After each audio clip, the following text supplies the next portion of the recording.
Good evening. Welcome to It's On. Good evening. Is it not? There we go. Good evening and welcome to our town hall to go over our extreme weather event that occurred on February 14th to the 20th. I've got with me our city manager, David Morgan, and our general manager of our electric utility, Daniel Bethapudi. And I just want to start off by just thanking everyone for participating in this. I know you guys are going to have lots of questions, and we're hoping to provide you all the information that we can about the event and particularly some of the financial impacts of the event. But I'd also just like to once again just thank our staff for the extremely difficult work that they performed during the event, both to keep us up and running as much as possible in light of the ERCOT mandated blackouts that Daniel's going to talk to us about, and to keep our water systems going, to keep us safe, and to get our streets as cleaned up as fast as possible. It was just a monumental effort by a lot of people. And then also just wanted to thank the community for everything that you guys did to keep each other safe and delivering food and water to people. It was just an amazing outpouring of community spirit. That's why I love living in Georgetown, Texas, and just am happy to be here. And so I'm going to turn it over to David Morgan, our city manager, who's going to get us kicked off, and then we'll be here to answer questions later. Thank you. Thank you, Mayor. And we do appreciate the opportunity to have this town hall and for those who are tuning in. Our intent today really is to give some more detailed information regarding the winter weather event and specifically how it impacted our electric utility and why we're seeing significant energy cost for Georgetown. If you've opened up any paper or looked at any media source related to this event, you'll know that we are not alone. This is a statewide issue, and the electric rolling blackouts that were experienced across Texas have made a significant impacts, not only for our Georgetown electric utility, but for pretty much all electric utilities in the state of Texas. And I just want to echo the mayor's comments regarding our commitment to provide key services during a very extreme event. I've never seen anything in my career that's had a more rippling effect. So the extreme weather and the icy conditions and then the rolling blackouts definitely cause stress on all of our systems. And I can tell you that we had hundreds of staff who were working 24/7 to be able to provide services and sustain services as well as we could. And so I want to also express our appreciation to staff as well as the community for coming together during a very difficult time. I think it's important to note that during the rolling blackouts that we experienced, our electric staff were very focused on trying to rotate those blackouts as well as we could. Daniel's going to talk about how significant those blackout requirements were. And so we worked to adjust as quickly as possible to a situation that none of us expected to ever experience in order to be able to minimize the impact to our residents. Our focus was to maintain services to as many people as possible for as long as possible. And what I'm really proud of our team for is that when the load shedding requirements from ERCOT were completed, that our system was back up and running. That we had, if any, we had very few, just a handful of people that even had any kind of electrical issues, service issues after that. And so it is because of the dedication of our team and the ongoing maintenance of our system that we were able to achieve that. And so I just wanted to thank our electric linemen and those that are working in the field and under extreme conditions to be able to get that done.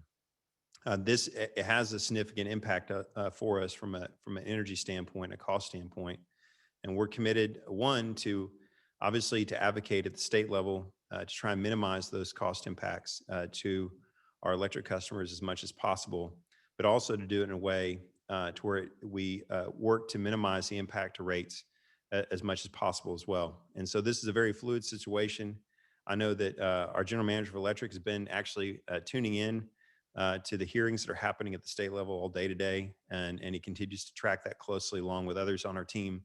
So it is a fluid situation. We wanted to give you an update on where we are today, to explain kind of what we experienced and why we're seeing large energy costs.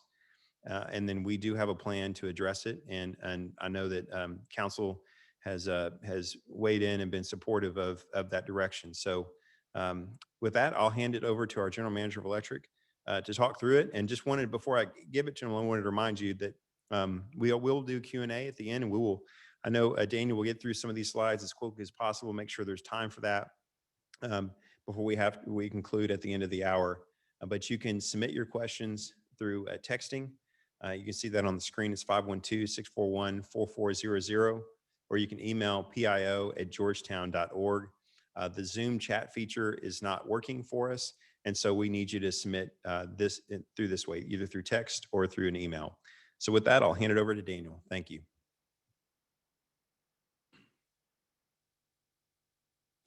Good afternoon. I'm Daniel Bethapudi. I'm the general manager of the Georgetown Electric Utility. Today, my objective or my goal is to go over the extreme winter weather event. I'll start off at the ERCOT level, and then I will try to apply or try to talk through how we as Georgetown Electric went through the event. And then finally, we will talk about the financial impacts and the plan moving forward.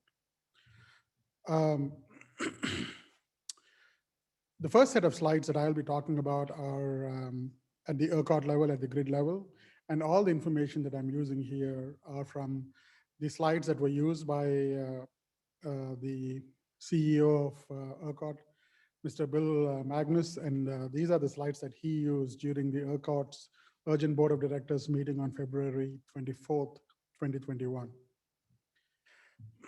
This is a very important slide to put things into perspective. What happened February 14th through 20th was, at the end of the day, we had extremely cold weather.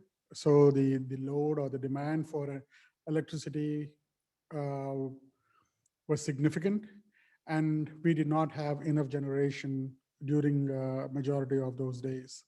And that's the reason why we had to have the rotating outages. And on this slide, it really shows the installed capacity of generation across ERCOT. It's the total installed generation capacity is about 108,000 megawatts. And it's made up of different types of generation. We have gas-based generation, coal-based generation, nuclear, wind, and solar. So this is a very important number to remember, and that is we have 108,000 megawatts of installed generation capacity. So a quick overview of the event itself. Of course, a lot of people know exactly what happened, but this is not localized to a certain part of Texas. Across the state, we had record-setting sub-freezing temperatures. And actually, it is not only across the state of Texas, but some of our neighboring states also had very similar kinds of challenges as far as weather is concerned. Another important piece of information is approximately 48.6% of generation was not available in order to serve the load during the event. So in the previous slide, we talked about 108,000 megawatts of installed generation capacity. Approximately half of that was not available during the highest point of the weather event. When the weather was at its extreme, the electric generation, the electric demand was at its highest. And at that point, about 50% of the generation was not available. And it was not available for a variety of reasons. And one of the big challenges that a lot of utilities like Georgetown, who are responsible for serving the retail customers, are the end users. One of the biggest challenges was that the duration and the magnitude of the generation unavailability resulted in extended periods of rotating outages. And we typically have not really, our plants were not built for rotating outages to last that long and to have load that need to be shared at at a high level that we were forced to. And in some of the slides, I will talk about the magnitude and the duration. So this is a timeline as to how we reached the rotating outages. The piece, I would like to draw your attention to what happened um, on February 15th in the morning, midnight. Between around 12:15 it was when the emergency operations level 1 was declared, and it was declared because the operating reserves are the additional generation that you would need to have on the ERCOT grid to maintain the stability. And when that level is supposed to be at 2300 or higher, 2300 megawatts or higher. When the reserves fall below the 2300, that's when the emergency levels kick in. So the first level was kicked in at 12:15. Within about half an hour, within about 45 minutes or so, the level 2 was declared because the reserves fell another 500 megawatts. And by 1:20, the reserves dropped significantly because about 10,800 megawatts well, 10,800 megawatts had to be dropped at 1:20 because our reserves, the generation reserves fell even more significantly. And this is a slide which really talks about how close the ERCOT grid got to a situation where things would have been even more dire. And for us to make sense of this slide, something to keep in mind is the overall electric system, the frequency is supposed to be maintained at 60 megahertz, 60 cycles per second. And around 123, the frequency, once the frequency falls below 60, you need to do whatever you can. The grid operators need to do whatever they can to bring the frequency back up to 60. If they don't do that, if it goes uncorrected, we will end up with a situation called cascading outages, where the entire system will collapse, and it will take weeks, if not months, for the entire grid to be brought back up. So this slide actually shows how precipitously the frequency started falling of the electric system. So at 123, was when EEA level 3, the Energy Emergency Operations level 3 was declared. And so across the state, 1,000 megawatts of load was shed. And we thought as you can see, the frequency started improving once the load shed was done. But around 140 or so, we started losing more generation. We being ERCOT, we started losing more and more generation. Between 126 and 142, about 1,400 megawatts of generation was lost. And then we started losing even more generation. That's when ERCOT had to order an additional 1,000 megawatts of load to be shed. Even though additional 1,000 megawatts of load were shared, that was not enough to improve the frequency. So the frequency started falling even further, to the point that at 153, the frequency went dangerously close to 59.3. That is the time, if we don't really try to rescue the frequency of the overall system by that time, that's when things can go to the point of no return. That's when ERCOT once again ordered additional 3,000 megawatts of load to be shared. And once that was done, the frequency started recovering slowly. So this slide actually shows how much generation was out all through the event. At the peak of the event, which is around 16th and 17th, we had about 50% of the generation that was out. And there is a lot of discussion about what kind of generation was out. This is a chart that shows that all types of generation had challenges. The green line here represents natural gas. This line here represents wind. This line represents coal. This line represents nuclear, and this line represents solar. So you can see that all kinds of generation had challenges during the event. And the matter of fact is, this is an unprecedented event from multiple points of view, from a weather point of view, from a load point of view, or from a demand point of view, and the kinds of challenges generation assets had. Because if in Texas, we prepare for summer. And what I mean by that is all the generation assets and transmission assets, they take their planned outages during the non-summer months, so that during the summer month, everybody is available, or everybody is prepared to perform at their best. So, so you had the challenge of planned outages, and then on top of that, some of the challenges that came about due to the weather. So some of the key events during the event, one is, I talked multiple times about how much generation was not available. One key point here is the multiple DC ties. Even though ERCOT is an island as it relates to the rest of the US, we do have what are called DC ties through which energy can be imported from the neighboring areas.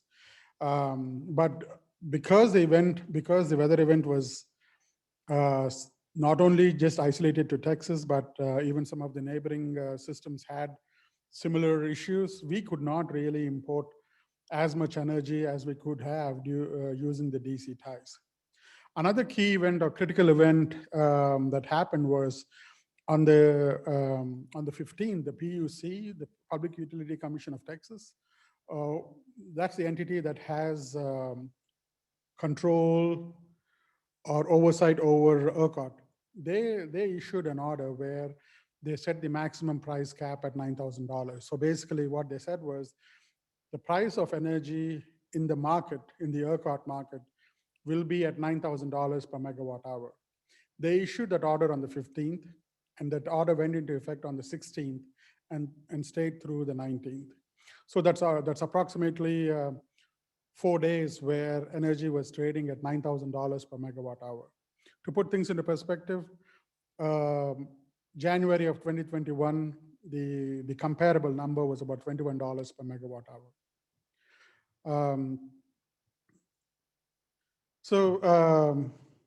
Another something to think about was, is this a truly once in a lifetime kind of an event, or did we go through something similar?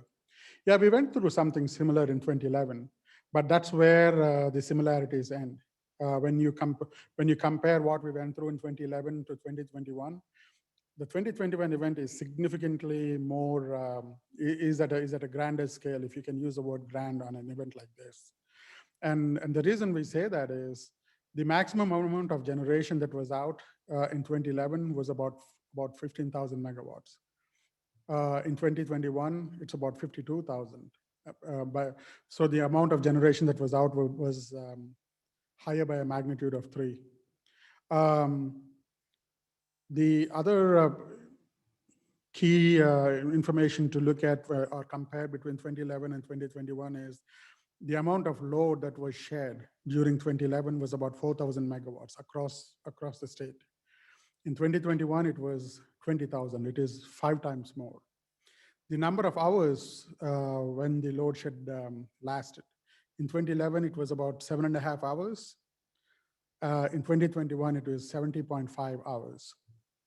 So this comparison or contrast shows why 2011 was a similar event, but the similarities end just there. 2021 was the 2021 event was unprecedented in a lot of ways. This is a comparison of the pricing that I was talking about. During the entire event, 14 through the 19th, the real-time market prices were about 6,500. And for the entire month of January, the average was about $21. The reason why this number is not close to 9,000 is the 9,000 cap went into effect on the 16th. With giving, now that I've given a good overview of how the event played out at the Texas level, I would like to go and quickly cover how we, the City of Georgetown's electric system, fared through the event. I will spend a little bit of a time talking through the rotating outages. our electric system overall, we have about 40 circuits. We have 11 substation transformers. We have about 40 circuits. And these 40 circuits serve all of our customers. And the load shed, the process of going through a load shed, we actually have plans. And that ERCOT requires us to have the plans, and we test them every year. And our plan for the load shed before the event was, we had 9 of our circuits that were supposed to be used to shed approximately 7 megawatts of load. That was our plan. That was the plan that was given to us by our transmission provider, and that's the plan that we always prepped for. But as you will see, the plans of 7 megawatts, we crossed that within about 2 hours into the event. At a very high level, we have about 40 feeders, of which 25 feeders were used during the load shed cycles. So this is a comparison, or this shows how ERCOT was going through the event and how we were responding to the directions that we were getting from ERCOT. So as you can see here, this is when the load shed started. ERCOT, at the system-wide, they wanted to drop 1,000 megawatts. We were asked to drop 2 megawatts. And by 2 p.m., when everything was really critical, we were asked to drop 17 megawatts more. As I said, our plans, our best laid plans that we've always practiced for, only call for 7 megawatts of load to be shed. That was based on the plans that we worked on, but the best laid plans went haywire with the event and how critical the event was. So this green line shows the amount of load that we were asked to shed. To put things into perspective, on the 15th, around 7 p.m., we were asked to shed about 44 megawatts. That's almost 1/3 of our system. These next slides show what happened on the 15th, 16th, and 17th. The red line shows the percentage of our system. The yellow line shows the number of customers that were affected, and the green line is the amount of load that we were asked to shed. So on the 15th, around 6:45, about 44%, we were asked to drop about 44 megawatts, which required us to drop about 1/3 of our system, and 1/3 of our customers were impacted by that. This is what happened on the 16th, and this is what happened on the 17th. Late on 17th, we started the load shed requirements coming down.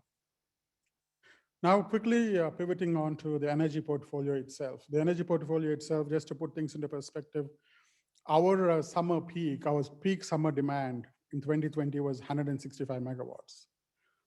On the 14th of February at 7 p.m., we hit about 134 megawatts as our peak. And as you know, a few hours later, the load shed started. So I just wanted to put things into perspective. The demand on our system was as high as it was during the summer peak. So that's how cold it got. Another point that I would like to clarify is the kind of energy contracts that we have. We primarily have 4 energy contracts. One contract is for 20 megawatts, and that's the 20 megawatts. The contract type is called firm delivery, where we can count on those 20 megawatts day in and day out.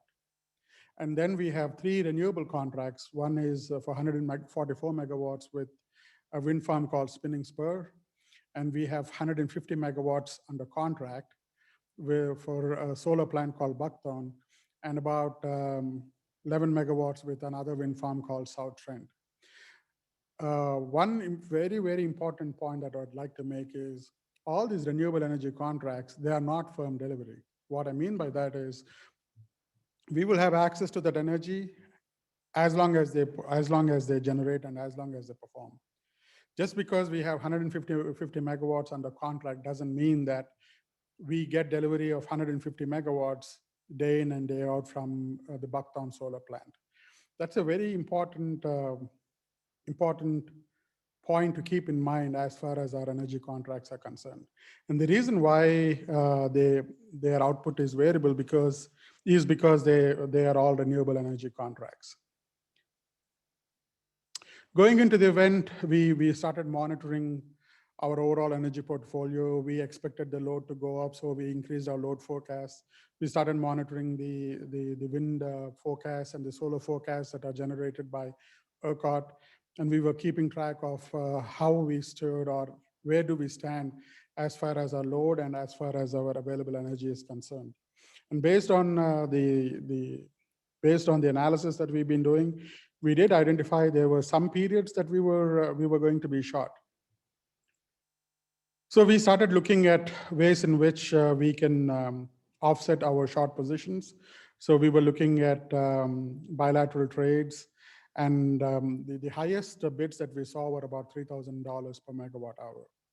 And this was on 215. And the way we acted on that information was, if the price is going to be $3,000, there is enough generation, enough thermal generation that's going to be available that will be able to start generating, is how we approached it. On 213 was when things started changing dramatically, where we started seeing the ERCOT day-ahead market prices being cleared at $3,800 per megawatt. And there are these services that ERCOT charges electric providers like us, called ancillary services. Those started clearing at almost $1 million. So overall, once we got into the event, how did we actually do? Our total load during the entire event, our total demand was about 16,100 megawatts, of which our total generation, our PPAs, our energy that was under contract, they brought in approximately 13,000 megawatts to the table. That left us exposed about 3,000 megawatts to the market. So in other words, about 80% of our load was hedged by our generation. And how did, and this slide shows exactly how and where the energy that we used as a hedge came from. About 48% of the energy that we ended up serving, that we ended up using during the event, came from the Spinning Spur wind farm. About 26% came from the solar farm, and about another 26% came from the firm delivery Mercury 20 megawatts contract. So what is the cost impact of how much did it cost? How much did that event cost for Georgetown? The net energy purchases, basically the 3,153 megawatts that were not hedged by our generation contracts, that cost us approximately $27 million. The ancillary services, they cost us about $21.8 million. So the sum total of the cost of our energy purchases for that entire event are about $48 million. Then the question would be, what is the dollar magnitude? So if we were only short by about 3,000 odd megawatts, why did it cost us $48 million, of which the ancillary services were about $22 million? That is the part that is really baffling everybody, because to put things into perspective, for the entire 2020 year, our cost of ancillary services was about $710,000. Just for the 1 week that we're talking about, the ancillary services cost us about $22 million. So in that 1 week, we incurred almost 31 years worth of ancillary services costs. And one of the reasons, of course, the whole state is up in the arms as far as ancillary services are concerned. So the PUC has an entity, has an independent third party, which looks at how the ERCOT market is working, and they are called the Independent Market Monitor. On the 4th of March and today, the Independent Market Monitor identified issues with the ancillary services market and how there was no cap on the ancillary services, and that's the reason why it cost so much. Not only Georgetown, a lot of electric utilities like us are slammed by these ancillary services costs. And they've also identified another issue, and that other issue was how the energy prices lasted at $9,000 per megawatt for 32 hours. So once again, as I said, the 3,100 megawatts that we bought directly from the ERCOT market, they cost us approximately $9,000 a megawatt hour. When in January of 2021, that cost was about $21. $3,000 odd megawatts at $9,000 per megawatt hour. 3,000 times 9,000, that's where your 27 million, 21 odd million comes in. So a couple of high-level observations. One is, we at Georgetown, we started really focusing on risk management and identifying our risk and managing our risk. And that has been our focus for the last couple of years. But risk management is a tool that would work when the market is still intact. When multiple markets fail, like they did during the week of 2014, the best laid plans, the best laid risk management plans go haywire. And we are too small an entity to be able to absorb the kind of risk that got thrown at us during that 1 week. Overall, from an energy delivery point of view, as the city manager said, energy delivery and making sure our customers have power when there are no rotating outages, that was something that we could really plan for, and we planned well for it. And I would very proudly say that we did a good job of that. So at a very high level, whatever variables that were under our control, we planned for them and we executed the plans very well. Whatever variables that were not under our control, what we did do was we tried to be as nimble as possible and change our plans so that we made sure that our customers, the citizens of Georgetown, were properly served. Once again, I just want to take a quick pause and talk about how you can submit your questions. You can submit your questions by either texting to the number or emailing to pio@georgetown.org. Briefly, I will talk about the direction we received from the City Council about how to address the costs. So as the event is playing out, there are a lot of things that have been happening. S&P, the credit rating agency, initially put us under a credit watch. Initially put us and multiple other electric utilities in the state of Texas under watch, and they went ahead and downgraded us from AA- to A+. As we stand today, and the reason why I say as we stand today, because the impact of this event is so widespread now that the governor, the lieutenant governor, and the legislature are very actively involved in ways to fix the issue. And fixing the issue, one of the issues that is being brought up is repricing some of the days. We don't know how it will be repriced or if it will be repriced, so we don't know what the final outcome is going to be. But as things stand today, our what we owe Shell, who is our intermediary between us and ERCOT, is about $48 million. Because, I mean, just to put things into perspective, our annual purchase power budget is approximately $60 million for the entire year. For the month of February, the budgeted power costs are about $5 million.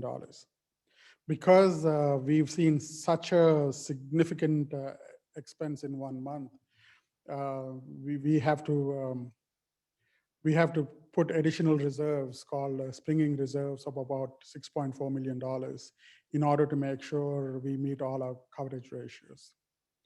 And we also want to make sure that as 2020 actually ended up, the fiscal year 2020 ended up being a good year for the electric fund, where we ended up with a fund balance of approximately $28 million. But But our financial, as we went through the pros and cons, we decided that we should preserve the cash reserves that we have in order to make sure we continue to keep doing what we need to do in order to keep up with the growth and making sure the service delivery goes uninterrupted. So the direction we got from the council on the 4th was to seek a surety policy to meet our springing reserve requirements, initiate steps for a $48 million tax instrument.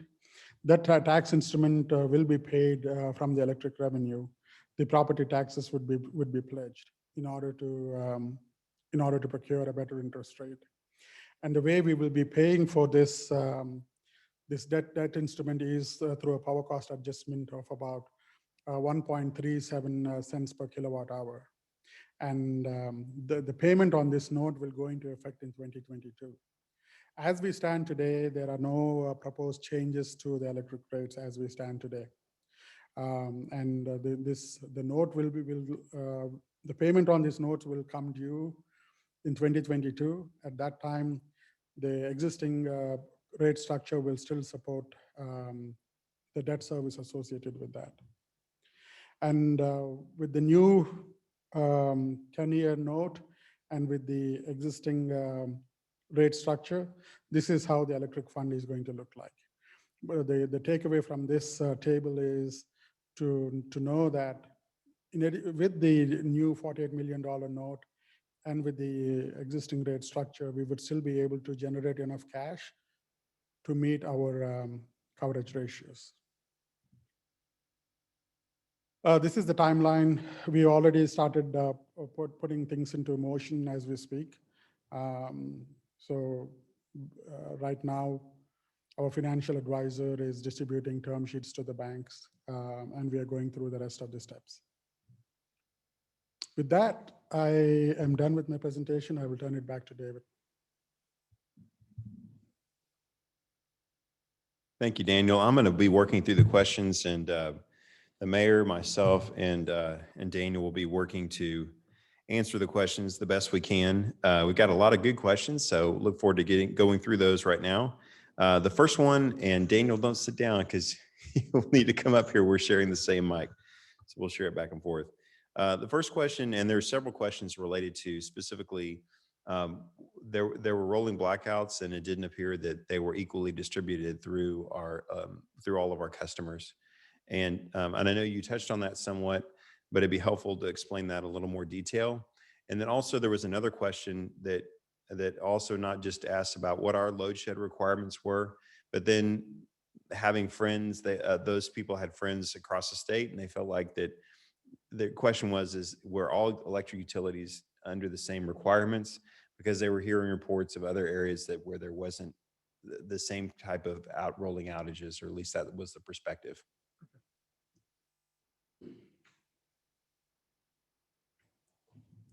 So as I said, we are required to prepare for the load sheds on an annual basis. ERCOT requires us to prepare for load sheds.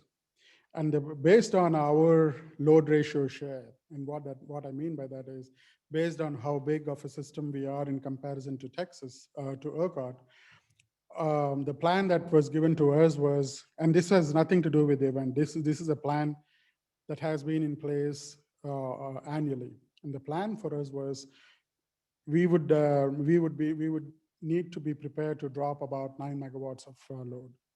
And based on the 9 megawatt load requirement, we identified about 7 feeders, 7 circuits that did not have any critical customers or any critical loads. And that's how the plan, that's the plan that we had in place.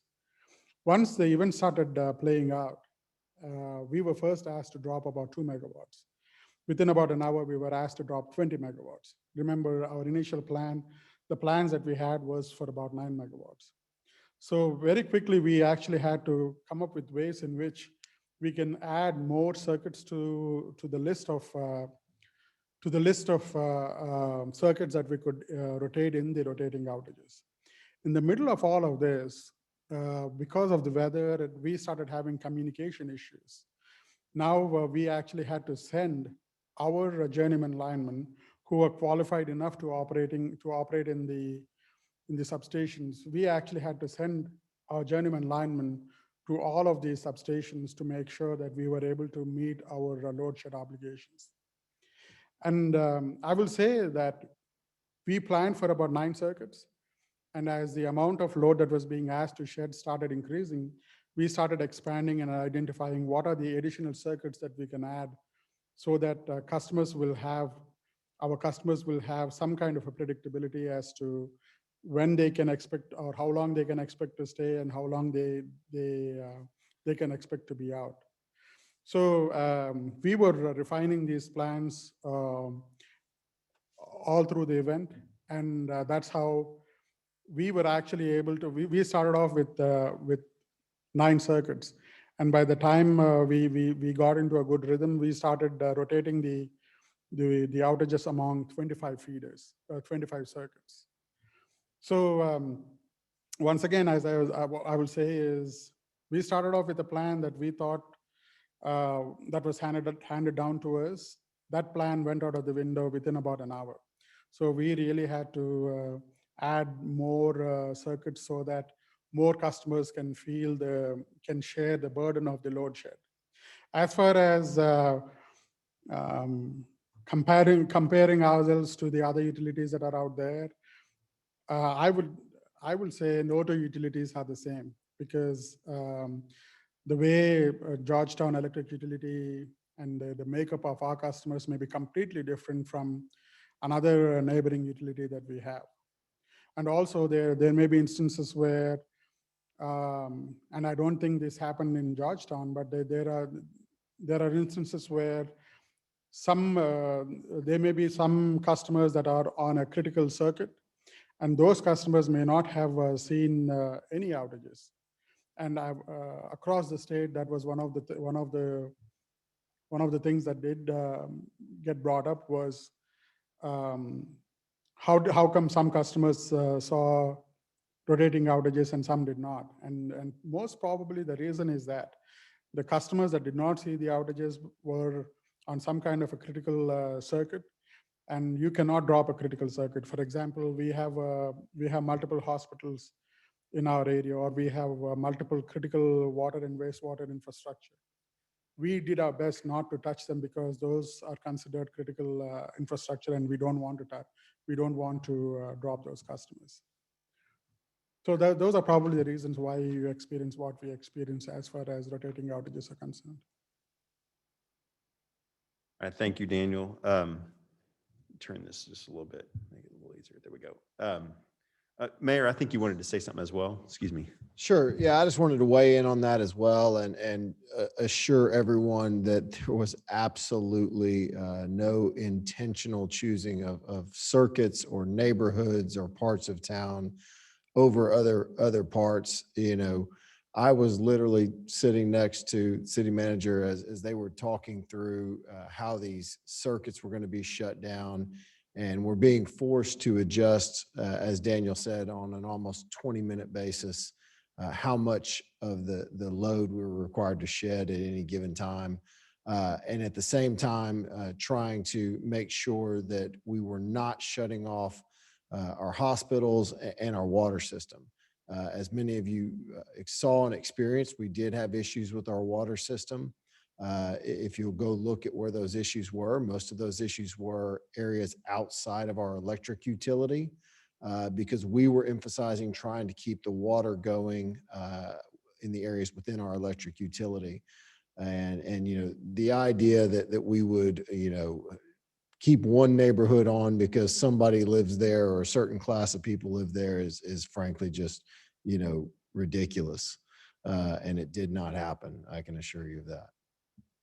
Thank you, Mayor. And several of you are raising your hands in Zoom, and unfortunately that function's not working for us right now. So the best way to submit your question is either to text it to us at 512-641-4400 or to email pio@georgetown.org, and we'll make sure we answer your questions. So the next series of questions are really about trying to understand who, with all these charges, who made money? Who benefited from this? We do know that I can answer part of that question, and then maybe you can help with the rest of that. That one of the things that we saw during the event is that natural gas prices skyrocketed, and so those trading in natural gas and through that market obviously would benefit from that increase. But there are obviously other charges and other generators where we saw a significant benefit as well. And that's what's happening at the state really right now, is that they're really trying to understand, was there overpricing, and how can that be best addressed? Obviously, hopefully you can all appreciate the complexity of that situation. But maybe Daniel, if you want to expand on, or did I do okay? Okay, Daniel's saying I did a pretty good job. So, but I would say the easiest place to look right now is or probably the folks that were trading in natural gas benefited. There may be generators as well that benefited. Another question is, why can't these outrageous prices be considered price gouging? And I would say, if you want to, well, I can address that, but they're actually, the way the ERCOT market is set is to allow for fluctuation in pricing. Now, the way the market is set, I don't think was ever anticipated to have the kind of rolling blackouts that we experienced and the extreme pricing that we experienced. So ERCOT, if you looked at how they set the cap on pricing, they set it at 9,000 per megawatt hour, $9,000 per megawatt hour is the cap. I don't think that was ever envisioned to be implemented for the length of time that it was. It was intended to be implemented for a very short period of time. And the reason for that is intended to encourage generators to get into the market in order to make sure there was enough supply of a demand in the system. And so what you saw through Daniel's good presentation was a real failure of generators to be able to provide the adequate energy to be able to do that. Okay. Then the next question is related to uplift charges. So that is something we're watching closely, and I'll explain what those are in general level, and I'll make sure Daniel can add additional comments if I'm not explaining it correctly. So basically, uplift charges are an ERCOT protocol where it's to ensure that the generators are paid what they're owed. And so you have retail electric providers that are basically paying for energy to the generators and doing that through ERCOT. The protocol is set up to where if a electric provider goes bankrupt and is not able to pay those obligations to the generator, that basically those costs are spread to the rest of the retail providers through what's called uplift charges. The rest of the market participants. Yeah, the rest of the market participants, excuse me, not just electric providers, but the rest of the market participants as uplift charges. And so as you're seeing the potential of having lack of payment up to billions of dollars, the concern is that the rest of the market participants are going to be subject to millions of dollars worth of uplift charges potentially. We're watching that closely. That is a risk exposure that we are watching closely, and others are as well, as you might imagine. And that's why there's so many hearings. That's one of the many reasons why there's so many hearings at the state level. And our hope is that it's addressed, because this protocol was never imagined to have to be experienced with the kind of market failure that we had with the electric market over that 4-day period of time.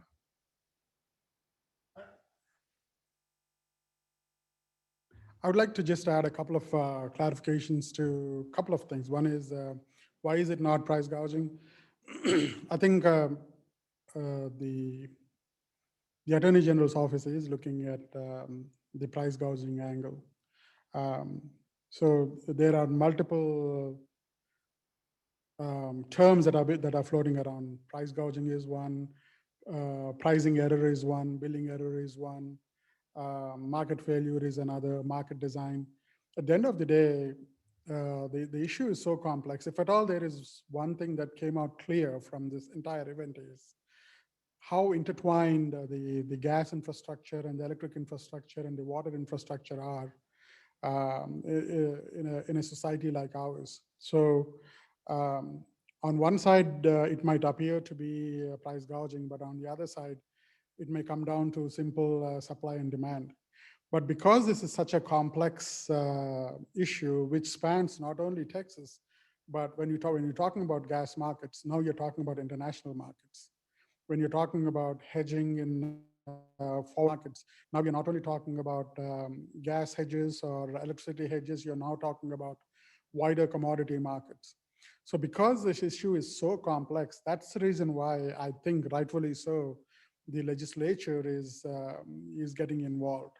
You know, at the end of the day, I personally feel at the end of the day, sometimes the invisible hand of the market needs a little bit of a nudge from the government. So I think that's what is happening. As far as the uplift charges are concerned, uh, the uplift charges, that has been a mechanism that has been in place for a long time. And that mechanism has been used multiple times too. What is unprecedented is the amount of charges that are supposed to be lifted through the uplift process. So the current protocols, the current market rules by which ERCOT operates, the uplift charges are capped at $2.5 million per month. So if you use the same existing protocol, and if you're looking at, let's say, 2.5 or $3.5 billion, that potentially may have to be uplifted. Now we are talking about significant impact to the market participants that still remain in the market. So once again, I think this is a very complex and sticky situation where the solution may not be strictly supply and demand or economics. I think the solution may have to be multifold and might have to come from multiple entities to untangle the mess. So. Yeah, and I'd like to jump in here real quick and just add one thing to that, and that is, you know, lots of folks have asked me, hey, what can we do, one, to help this particular situation, and two, to keep this from ever happening again. And as Daniel's explained in great detail, you know, a lot of these decisions, or all of these decisions, are made at the state level or by ERCOT. And the governor appoints the commissioners of the Public Utility Commission. And then ERCOT is a board that is appointed also basically through the legislature. And so I would encourage you to talk to your elected officials at the state level. You know, I can tell you that, you know, in Georgetown, we've got Senator Schroeder, Representative Terry Wilson, Representative James Tallarico, and to their credit, they have been very engaged in this issue from the moment it began. And we appreciate all that they've done for us. But there are going to be times over the next few weeks that very important decisions are made at the state level. And, you know, your elected officials need to hear from you. And one of those very simple issues are these uplift charges. And so, you know, we obviously do not believe that we should be forced to bear the burden of other folks that fail in this marketplace. That your tax dollars should be used to bail out, you know, retail electric providers that were selling variable rate plans that led to folks getting bills that there's no way that they could pay. And so I'd encourage you to contact your elected officials, contact the governor and everybody on down the line, and let them know that, you know, you don't want this to happen. That's one way that you can help your community and you can help save your tax dollars. Thank you, Mayor. The next question is related to our PCA. The question is associated with that the PCA was planned to go away. That's the power cost adjustment, and that's at currently 1.38 cents. And Daniel showed that on the slide.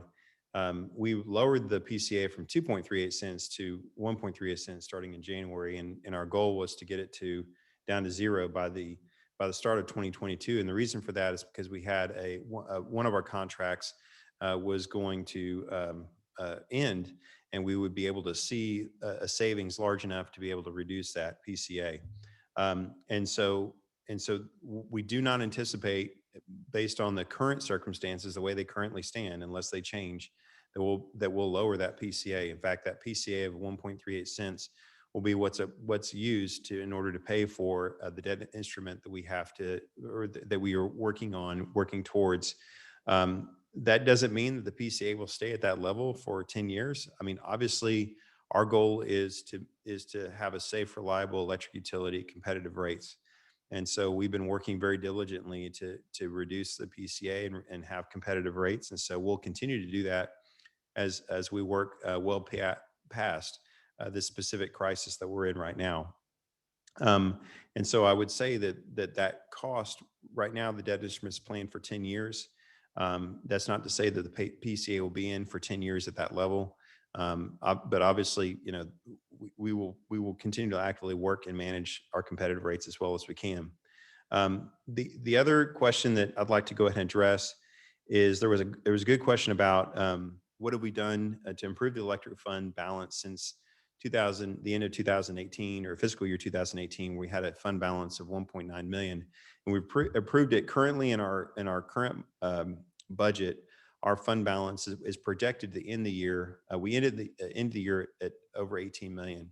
And the reason for that is because we've worked diligently to lower costs in several different areas, to sell certain assets that were not necessary, and also to manage our purchase power costs to make sure we're managing it within the budget that was allocated. We've done that through updated risk management policies, through changing our organizational structure, and looking for ways in which we can actually bring some things in-house to lower costs. We're not having to do them through consultants. And that's going to be an active management that we can continue to work through. So that's not something we're stopping. And we hope to continue lower costs that ultimately translate to competitive rates. The next question is regarding our contracts and understanding our contracts and why our contracts, if we are contracted for more energy than we normally use, then why didn't we have more during the event, which I know you explained how much we were hedged during the event and how much our generation produced. So explaining, it may be helpful to just go through that and explain that why again. And then questions about why did we get into contracts of that nature, which I know may be more difficult for you to answer because you and I both weren't here when those contracts were initially negotiated and signed. But maybe you can talk about just the market at that time.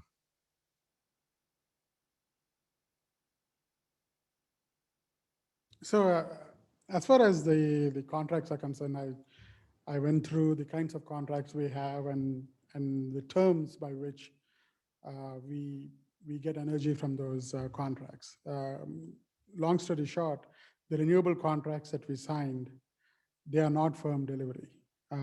What I mean by that is, as and when the wind blows and as the wind farm is generating energy, that's when we get the energy from that contract. If for whatever reason the wind is not blowing, or for whatever reason if the wind farms are frozen and if energy is not being generated, we don't get any energy from those resources. But at the same time, we don't have to pay for any for the capacity, so to say. Same thing with the solar plant too. Under contract, we have about 150 megawatts. But do we always get 150 megawatts day in and day out?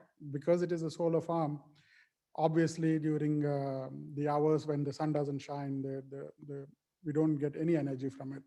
But even then, the radiance of the sun, so to say, changes all through the day. So the amount of energy that solar farm generates also changes all through the day. The output changes if there is a cloud cover. The output changes if there is no cloud cover. So there are a lot of variables that go into these kinds of renewable energy contracts. So that's a risk that we as a city took on when we signed the contracts. Once again, I cannot fully answer or quite answer well as to why those kinds of contracts were signed, but some of the challenges the people at that time were trying to manage were they got out of, or we got out of a long-term purchase power situation or a contract with LCRA. So the city at that time was trying to replace the LCRA contract with multiple energy sources. So they went through a competitive process, and it so happened that As a response to the RFPs that were issued, we received responses from these renewable energy contracts or renewable energy providers. So the analysis that was done by the consultants at that time recommended that we go ahead with these renewable energy contracts.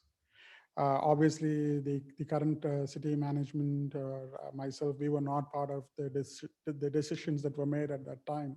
But what we do know is the kinds of renewable contracts that we have added a lot of risk to our portfolio.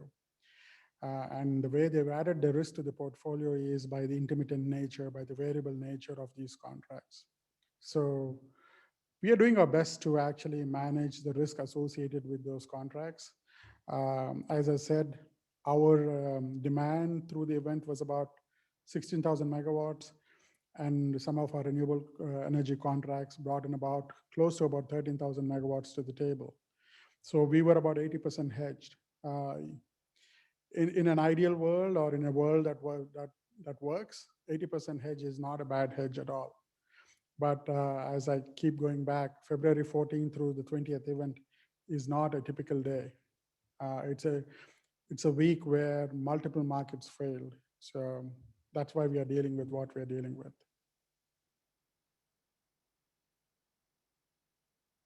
Thank you, Daniel.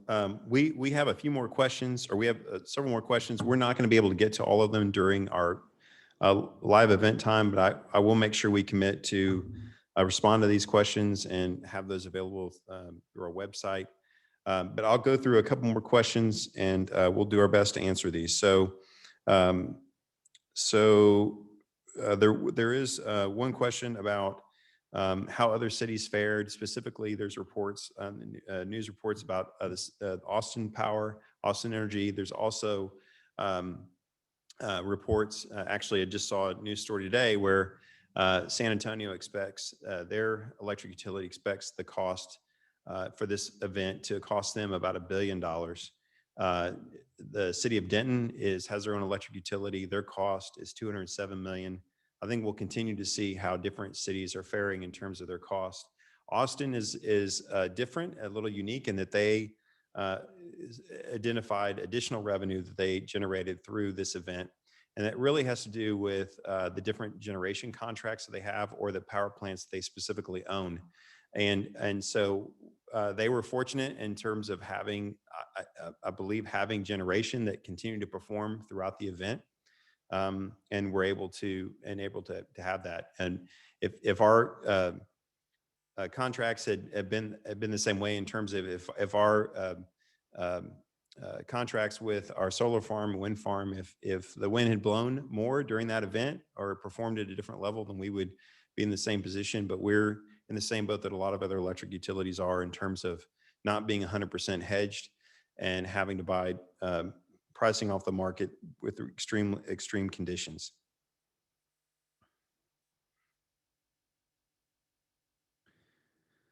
There were some questions about if this is a state of emergency or disaster declarations, would FEMA funds be available for that? No, that's unfortunately not. There's another question about how much do we anticipate the average cost to the customer will be for the PCA charge of $1 or for 1.38 cents. And we estimate that that's about $10 a month is the impact of that.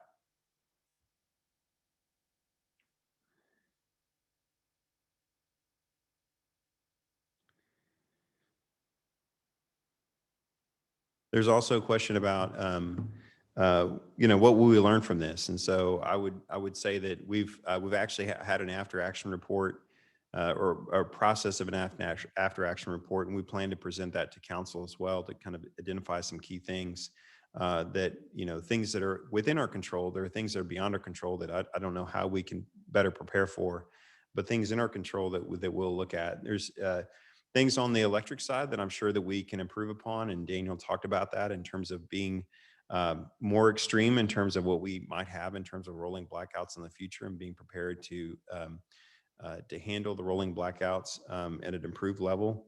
There are also things on our water utility front that we want to do differently as well. I'm really proud of our team of the way we were able to manage the water system, how we could. But there are things that we can definitely do to make improvements. And so there are a number of different things that we're doing to make sure that we improve from this emergency situation. David, can I jump in real quick? Yes, absolutely. Just wanted to add a couple things that, to that list that, I think some folks may have recognized. One, communication became difficult during the event, because, we were dealing with power outages throughout, our facilities, and our employees were trying to work remotely at times, and we're dealing with power outages at their homes.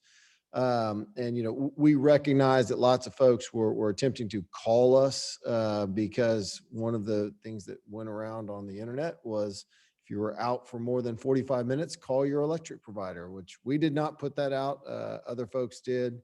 And so we were getting flooded with phone calls at our call center. And I know that there was frustration from folks who felt like they weren't getting through, weren't getting heard. And we were trying to communicate as many different mediums as possible and to receive information from as many different mediums as possible: email, social media, Facebook, the website, all of those things. So we realized that we need to do a better job of that in the event of an emergency or a disaster, so that people are communicating with us in ways that work for them and for us, so that we can get information out as quickly as possible and receive information from the public as quickly as possible. Thank you, Mayor. So I'm just going to go through a few more questions and then we'll wrap up. So one question is, will we stop buying variable contracts? And I would say that we are actively working to always improve our risk management practices. And so that means in terms of how we manage our portfolio that we have today, as well as we continue to grow and our load requirements grow, and we have to look at additional purchasing additional energy, that we're going to stay very focused on managing the risk associated with that. I don't think there's a way to eliminate all risk, especially in the market that we're in the way that the market is designed with ERCOT. But our goal is to manage risk to the goals that have been set, and so we'll continue that. Another question is, when will the residential increase prices go into effect? And so I think it's important to know that we do not anticipate the current rates to increase. The current rates have a PCA of 1.38 cents in them today. And so what we're saying is at this time, based on what we anticipate our costs to be, we anticipate that the rates will remain flat in the foreseeable future. So there will not be a rate increase above what the current rates are. There also are questions, I'll just wrap this up here. There's questions about who can we sue? Can we just not pay? I will tell you that our council and our management team are very focused and engaged with our legislature, with our energy contracts, evaluating those, as well as engaged with ERCOT to position us as well as possible. We filed, the mayor, myself, and our general manager of electric filed with the Public Utility Commission requesting repricing and the way in which repricing we think should occur. We did that yesterday. And so we'll continue to work within our legal framework. But I think what's really important is that it's critical for us to meet our obligations that we're contracted for. And it's critical for us to do that to make sure that we can continue to be a responsible market participant in the electric utility, in the electric market, as well as to be responsible with our bondholders and maintain a bond rating as high as we can. Those are all critical elements for us. And so we're committed on all of those fronts. But I can tell you that we're very focused on lowering the impact of these costs. And we'll continue to actively work on that. And so, but at the same time, meeting our financial obligations and doing it in a responsible way that meets our obligations to our bondholders. With that, Mayor, I don't know if there's any comments that you have to close out. I really thank everyone for these comments. We will look through here and to see if there are additional things that we did not address it directly. And if we did, if there is something we need to continue to address, then I'll make sure that that we respond to that through Facebook, or not Facebook, through our online, through our website, or if we have a direct contact with you, we'll follow up directly with you.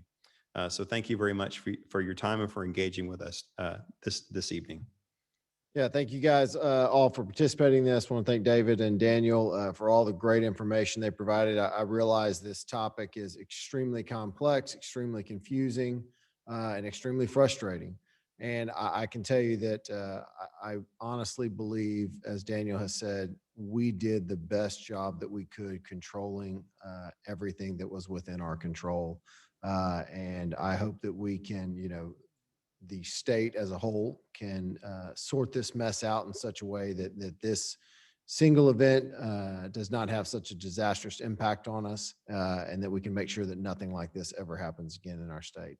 But thank you. I know that David and the staff are going to answer every single question that they can for you, but we appreciate you being with us this evening. Thank you.